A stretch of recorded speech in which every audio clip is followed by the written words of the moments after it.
What does breaking a world record feel like? So having the world record means nothing to me. I have no interest in currently saying, "Oh, I'm the world record holder." Breaking the world record is crossing the finish lines. It's the Terrier catching the ball eventually, and that's the bit I liked. So that for me, and it's an unpopular opinion, and there is nuances to it, and there is a halfway point, and it's not black and white. But there's a lot of there's a famous saying on the internet, "Oh, it's not about the destination; it's all about the journey." I'm the other way around. I'm less interested in the journey, enjoying the journey, right? I'm less interested in enjoying the journey. I'm far more interested in catching the ball. Now, it doesn't mean I won't enjoy the journey, and it doesn't mean I won't appreciate the journey while I'm doing it, but that's not my prime focus. My prime focus is catching that ball. So that's what the records have done. So the positive feedback loop I get is exactly the same as a Terrier.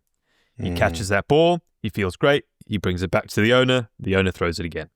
And that's what I'm like, and I love it. I come back, I'm knackered, I'm exhausted, I go to sleep, and then I wait for that ball to be thrown, and it's random.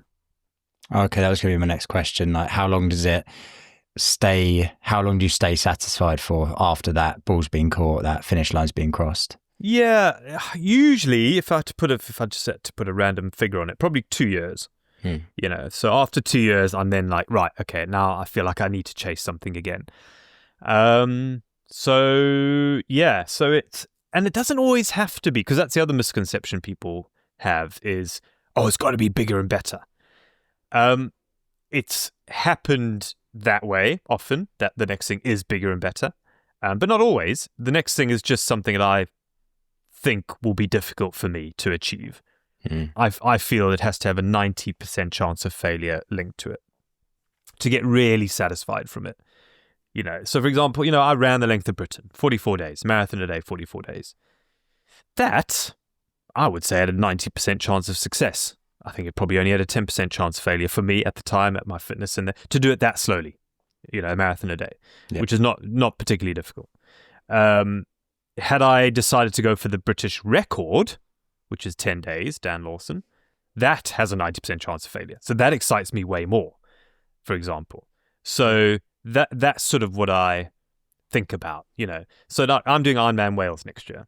Like, me finishing Ironman Wales within the cutoff has 99.99% chance of success. Like, there's very few scenarios. Okay, it's probably not that high, because you could quite easily crash out if someone crashes in front of you or drops a water bottle and you ride over it. So, but really, it's up at 99% chance of success. So does that super excite me to just finish? No, not at all. And that's why I've never done a full Ironman. So this Ironman Wales next year, 2026, will be my first official Ironman. However, trying to do like a really good time, trying to be up there in my age group, that now becomes a 90% chance of failure. And that excites me a lot. So what does that look like for me practically? I don't know yet. I need to look at the times of people in my age group, which is very hard.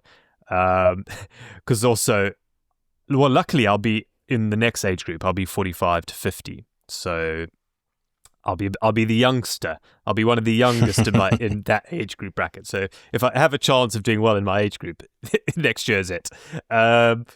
So yeah, I need to just see what those times are. What does the swim time look like? What does the bike time? And then that excites me. So, is that as hard as doing 105 full iron distance triathlons in a row? Nowhere near. Nowhere near. However, it still excites me. Still gets that Terrier going. Different kind of challenge as well, isn't it? And you speak about that 90% chance of failure. So a lot of some of the events that you've done, and people will see that you've got the world record, but they won't see that you tried it at least one time before and it didn't go so well, or something happened. What is your relationship with failure like? Because it can affect people quite a lot, and often it stops people starting. So my sort of the first feeling I get when I fail at something. Firstly, I don't like to use the word failure. I call it a hiccup, because whatever, it didn't work out. Yeah. I'll try again. but there is a feeling that I've disappointed other people. So, and that needs to be felt. I think if I didn't feel that, then I'm abusing the generosity of people who've helped me. So that's friends, family, sponsorship who've helped me pay for it, crew members who've given up their time to help me crew me, and coaches and physios and nutritionists. If I'm very empathetic to letting them down. And I think it's important to feel that. I think it's important for me to feel a bit shit that I've let these people down who believed in me. That then becomes fuel for the fire. So that then sets in this new sort of, it's not that I didn't take it seriously enough. It's just that I obviously made some mistakes, which is why it didn't go well. Now I'm very, very sort of aggressive in fixing those mistakes. So I'm definitely a problem solver, and I'm quite good at. Over time, you get experience at it. But if I had a skill, it would be I'm very good at micro-analyzing my performance and why I did well or why I'm not doing well, and then I'm very good at coming up with a solution to make that not happen again or to improve on that. And I'm doing that on the fly. I'm doing it constantly. During Iron 105, I was doing it daily, probably every hour, where I'm micro-analyzing everything, and I have these 10.5 pillars of endurance. I'm looking at all of them every single day, every hour.